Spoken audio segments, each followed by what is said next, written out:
Hello everyone, welcome to my channel Shilpi's cooking world. আশা করছি সবাই ভালো আছেন। আজ আমি খুবই মজার একটি ডেজার্টের রেসিপি আপনাদের সাথে শেয়ার করব। সেটি হলো ম্যাঙ্গো ফ্রুট কাস্টার্ড। এই কাস্টার্ডটা খেতে এতই টেস্টি যে একবার খেলে এটার টেস্টটা সারা জীবন মুখে লেগে থাকবে আর বারবার খেতে ইচ্ছে করবে। আর এটা তৈরি করাও খুবই সহজ। আশা করছি রেসিপিটি সবার খুব ভালো লাগবে। রেসিপিটি ভালো লাগলে আমার চ্যানেলটি সাবস্ক্রাইব করে পাশে থাকা বেল আইকনটি ক্লিক করবেন। চলুন তাহলে রেসিপিটি দেখে নিই। প্রথমে আমি একটি বাটিতে নিচ্ছি 3 টেবিল চামচ কাস্টার্ড পাউডার, সেই সাথে নিচ্ছি 1/4 কাপ রুম টেম্পারেচারে থাকা দুধ। এখানে গরম দুধ ইউজ করলে কাস্টার্ড পাউডারটা দলা পেকে যাবে। এবার আমি দুধের সাথে কাস্টার্ড পাউডারটাকে ভালোভাবে মিক্স করে নেব, যেন এতে কোনো লাম্পস না থাকে। ভালোভাবে মিক্স করা হলে এই মিশ্রণটাকে আমি সাইডে রেখে দেব। এখানে একটি প্যানে আমি 3 কাপ দুধ নিয়েছি। আমি এখানে ফুল ক্রিম দুধটা নিয়েছি। এখন দুধের সাথে নিচ্ছি 1/3 কাপ চিনি।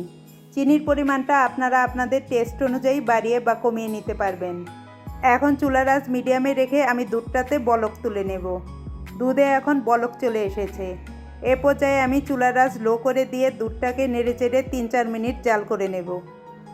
3-4 মিনিট জাল করার পর এখন আমি দুধে কাস্টার্ডের মিশ্রণটা অল্প অল্প করে অ্যাড করব আর স্প্যাচুলা দিয়ে কন্টিনিউয়াসলি নেড়েচেড়ে মিশ্রণটাকে দুধের সাথে ভালোভাবে মিক্স করে নেব।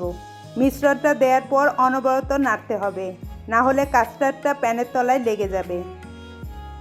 এখন দিচ্ছি 1 টেবিল চামচ কিশমিশ আর দিচ্ছি কিছু বাদাম কুচি। আমি এখানে কাঠবাদাম ও পেস্তা বাদাম দিয়েছি। এখন আবার নেড়েচেড়ে 5 মিনিটের মতো জাল করতে হবে।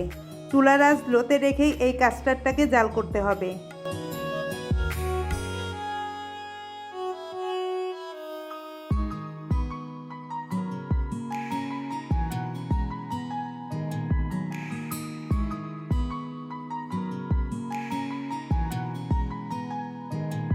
পাঁচ মিনিট জাল করার পর এটার কনসিস্টেন্সিটা এমন হয়েছে। কাস্টার্ডটাকে এর চেয়ে ঘন আমি করব না। এটাকে চুলা থেকে নামিয়ে ঠান্ডা করলে আরও ঘন হয়ে যাবে। এখন আমি কাস্টার্ডটাকে চুলা থেকে নামিয়ে নেব।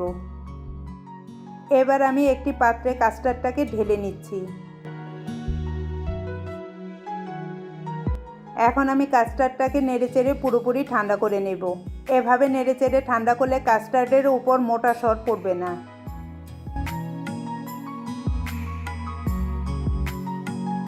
এখন কাস্টার্ডটা পুরোপুরি ঠান্ডা হয়ে গিয়েছে। এ পর্যায়ে দিচ্ছি 1 কাপ আমের পাল্প। আমি আম ছোট ছোট টুকরা করে ব্লেন্ডারে পানি ছাড়া ব্লেন্ড করে এই আমের পাল্পটাকে তৈরি করেছি। এখন একটি হ্যান্ড হুইস্কের সাহায্যে কাস্টার্ডের সাথে আমের পাল্পটাকে ভালোভাবে মিক্স করে নিচ্ছি। কাস্টার্ডটা পুরোপুরি ঠান্ডা হলেই আমের পাল্পটাকে মেশাতে হবে। গরম অবস্থায় আমের পাল্পটাকে কাস্টার্ডের সাথে মিক্স করা যাবে না, এটা খেয়াল রাখতে হবে। মিক্স করা হলে আমি এই কাস্টার্ডটাকে 3-4 ঘন্টার জন্য নর্মাল ফ্রিজে রেখে দেব।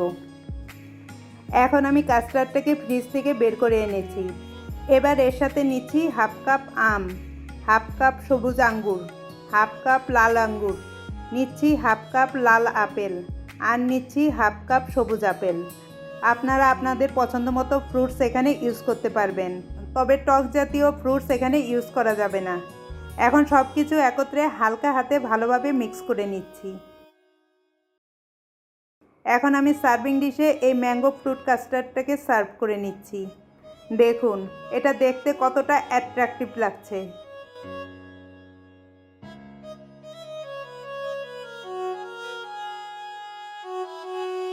উপর থেকে কিছু বাদাম কুচি, আনার দানা ও আমের টুকরা দিয়ে সাজিয়ে নিচ্ছি।